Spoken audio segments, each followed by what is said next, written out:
안녕하세요. 누나의 책 읽기 시간입니다. 오늘은 아잔 브라흐마가 쓴 술 취한 코끼리 길들이기란 책에서 몇 가지 얘기를 해보고자 합니다. 첫 번째로 벽돌 2장 이야기인데요.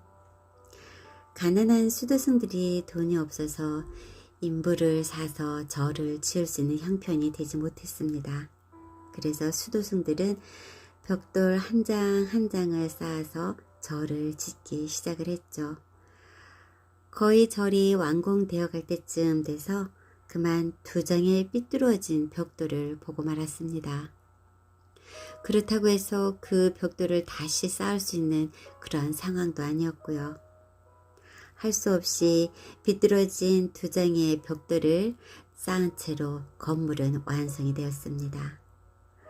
절이 완성이 되고 불자들이 절을 찾아왔을 때 수도승은 가슴이 조마조마했죠.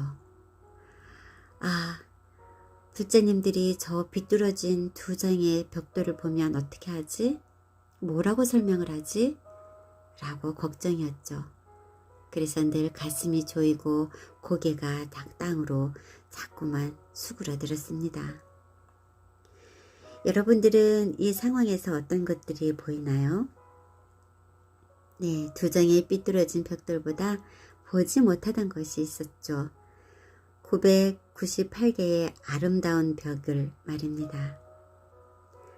사람은 누구나 2장의 잘못 놓여진 벽돌을 갖고 있습니다.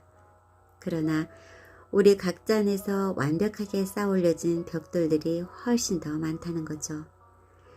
일단 그것을 보는 순간 상황은 그리 나쁘지 않게 됩니다.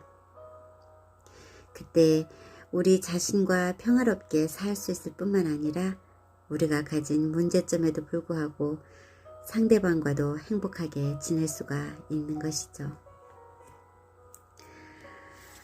또 다른 이야기입니다.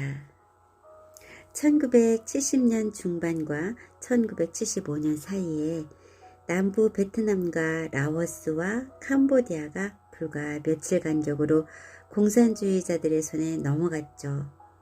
이때 서양 열강들은 도미노 이론에 의거해 태국의 정부가 무너질 차례라 내다보았습니다.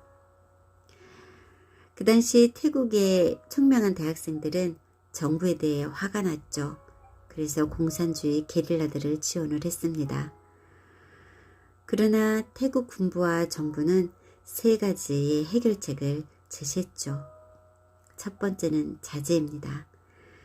공산주의자들이 활동기지를 파악을 했지만 공격을 하지 않았습니다. 두 번째는 용서인데요.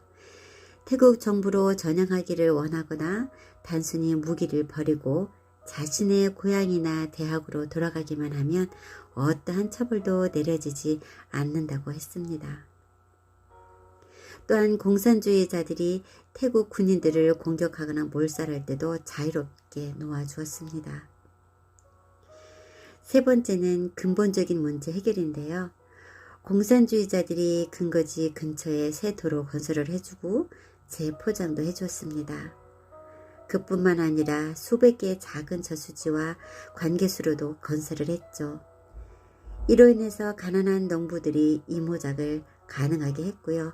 학교와 진료소를 건설하고 가장 빈곤한 지역이 결국 정부의 보살핌을 받게 되었습니다.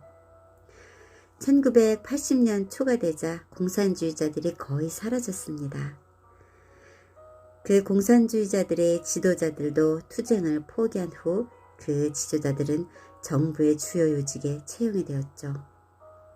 태국을 위해 봉사하게 한 것입니다. 그 이유는 뭘까요? 바로 그들의 지도력과 힘든 환경을 견디는 능력, 그리고 국민을 생각하는 마음을 높이 샀기 때문입니다. 무조건적인 용서가 아닌 근본 문제를 해결해 나감으로써 사면의 효과를 볼 수 있는 것이었죠. 이를 긍정적인 용서라 부릅니다. 여러분은 긍정적인 용서를 한 적이 있다면 어떤 경우였을까요?